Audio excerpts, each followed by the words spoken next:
We will see the new game from the Mafia 3 developers Hangar 13 in the coming months. I did some digging and found some pretty interesting info as to what this game might be. So let's get into it. A like on the video would be very appreciated.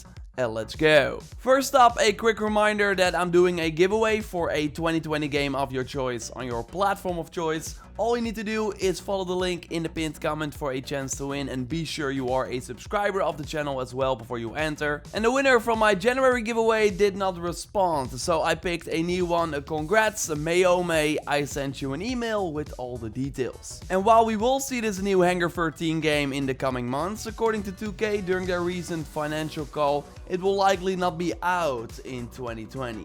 The studio started all the way back in 2013 and was actually officially announced at the end of 2014, and Mafia 3 released 2 years later on October 2016. And after that they started working on Mafia 4, although we now know that they are doing a new IP instead.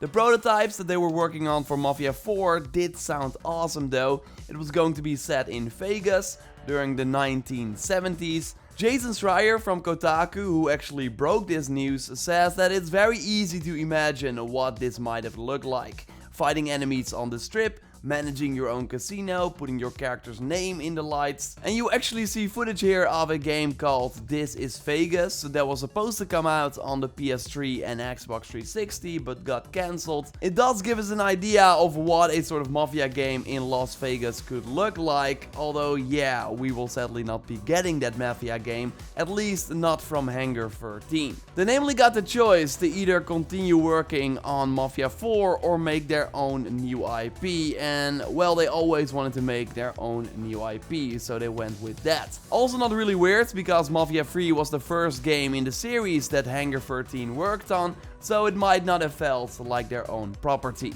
And Jason Schreier in this big Hangar 13 article also notes that many of the people who helped make Mafia 3 are now gone, and then he continues to list many of the positions that left the studio. This all happened in 2017 and early 2018 though. If you look at the Hangar 13 careers website right now, we see 56 job listings at the time of this recording, and that's quite a lot actually, because in April 2018 they had around the 150 developers working at the company. So they are rapidly expanding across their 3 studios. They opened a new one in the UK in 2018.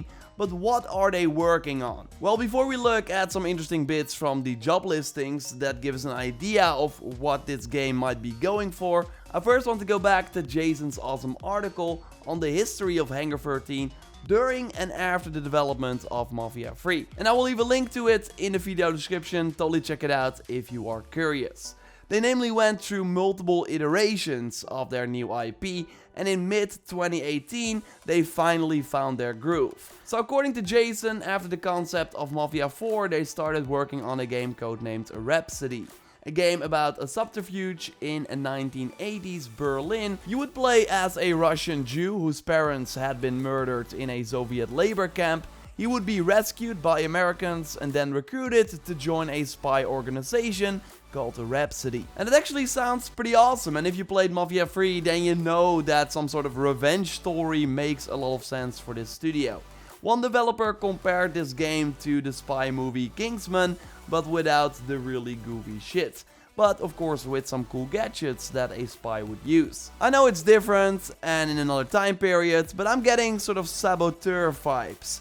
Either way, the project did change a lot, like they ditched the subterfuge part and then made it more of an action rhythm game. And maybe not in Berlin, but in San Francisco, and instead of playing as a spy, you would be a superhero. So according to Jason, one person brought up an example that was bounced around at the studio. You would be listening to, say, Survivor's Eye of the Tiger, press buttons on the controller at the right time, and you would summon an actual tiger to help you in a fight. Yes, that sounds completely different and also less exciting in my opinion than that Berlin spy game. Well, it seems like they ditched that music idea also because it would be very expensive to get all those licensed tracks in the game.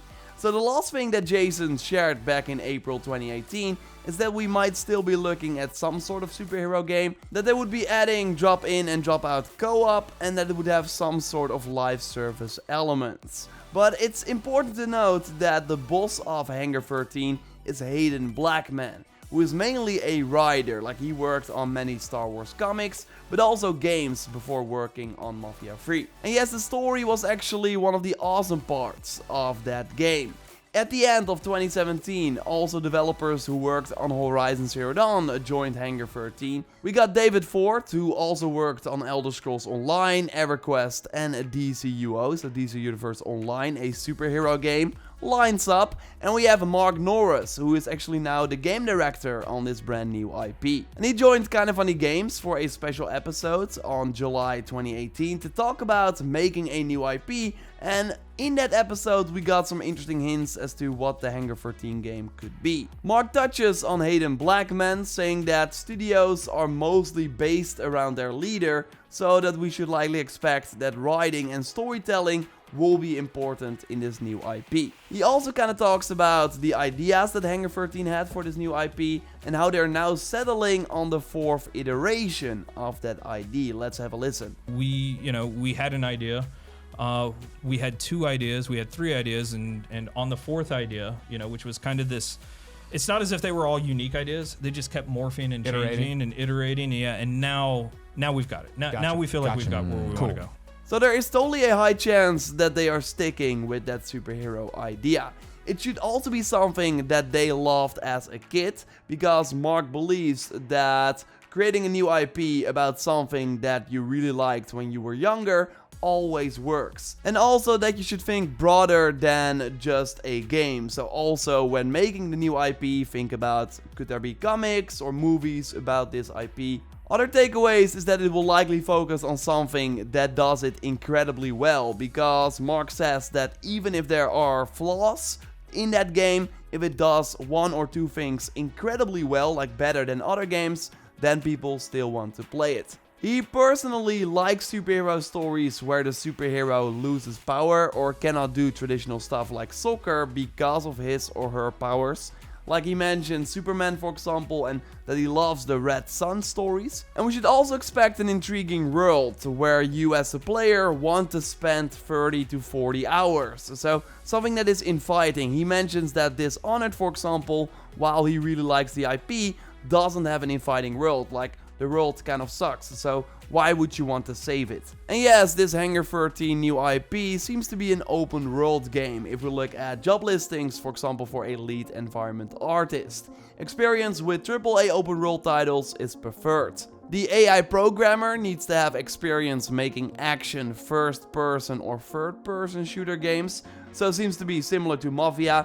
Maybe they will do some sort of first person mode like we see in GTA or something. And it looks like they still want to release this game on the current gen platforms. We got a job post for a visual effect manager mentioning that she or he pushes the level of visual effects even closer to quality of film blockbusters, and the render output to the very edge of the potential of target platforms, PC, Xbox One and PS4. While we also have the UI programmer that has to develop, write, implement and debug code for the UI on next generation video game projects. So, seems to be cross-gen from the looks of it. I'm really curious what this ends up being, and I hope they go for that superhero route, because now that Sucker Punch is working on Ghost of Tsushima and not on Infamous anymore, we are kinda lacking superhero games that are not based on famous characters. Choosing the fate of characters seems to be involved as well, as Blackman teased in an article on PC Gamer Insider.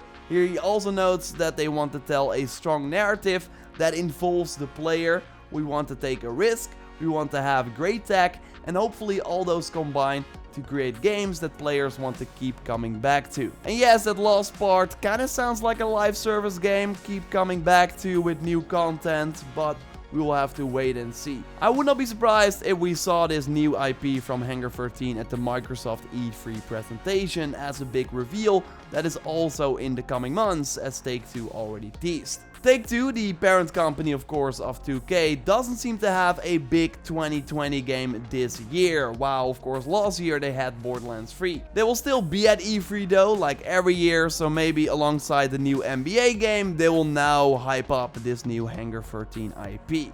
I will keep an eye on this game because I'm pretty intrigued and report back when we have new info. So totally subscribe for more on Hangar 13's next project and just open world action games in general. Like this video to support the channel and totally check out my previous video on why we could see a new Star Wars game this year and what like the future of Star Wars games in general looks like.